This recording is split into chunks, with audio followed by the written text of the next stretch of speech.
સુરતમાંથી એક સનસનાટીભર્યો કિસ્સો સામે આવ્યો। અહીં કોઈ હીરા કંપનીના વોટર કુલરમાં ઝેરી પદાર્થ ભેળવી દેતા કંપનીના 118 કર્મચારીઓ બીમાર પડ્યા છે।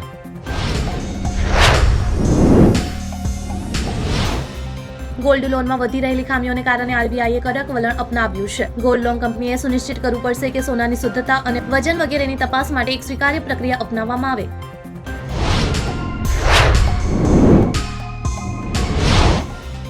રાષ્ટ્રીય રાજધાની દિલ્હી સહિત દેશના કેટલાક રાજ્યોમાં સૂરજની ગરમી પરેશાન કરશે। દિલ્હી એનસીઆરમાં કેટલીક જગ્યાએ અધિકતમ તાપમાન સામાન્યથી 4 થી 6 ડિગ્રી વધારે છે।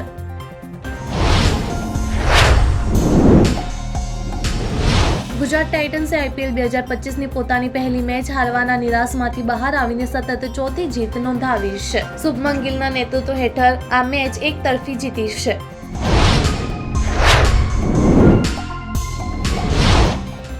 સની દેઓલના ફિલ્મ જાટ એટલે આજે કે 10 એપ્રિલે રિલીઝ થઈ છે। ગઈકાલે ફિલ્મની સ્ક્રીનિંગ હતી। આ ઇવેન્ટમાં ફિલ્મના સિતારાઓ સહિત બોલિવૂડના હીમેન ધર્મેન્દ્ર પણ પહોંચ્યા હતા।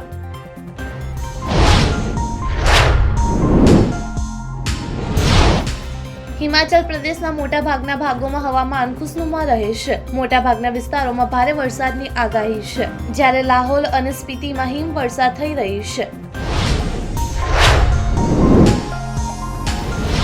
કર્ણાટકના ચિકમગલુરુમાં ભીષણ અકસ્માત જોવા મળ્યો છે। દુર્ઘટનાના અંદાજ એ વાત પરથી લગાવી શકાય છે કે બસ બેકાબૂ થઈને ખાડામાં પડતા એક મકાનની છત પર ચડી ગઈ હતી। બસમાં કુલ 40 મુસાફરો બેઠા હતા।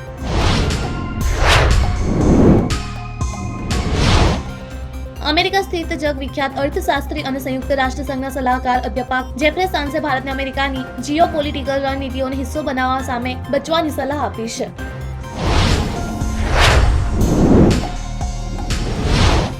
ભાગેડુ ઉદ્યોગપતિ વિજય માલ્યાને બ્રિટનમાં મોટો આંચકો લાગ્યો છે। ભારતીય બેંકોના એક જૂથે માલ્યા સામે યુકેમાં નાદારીના આદેશને સમર્થન આપવા માટે કોર્ટમાં અપીલનો કેસ જીત્યો છે।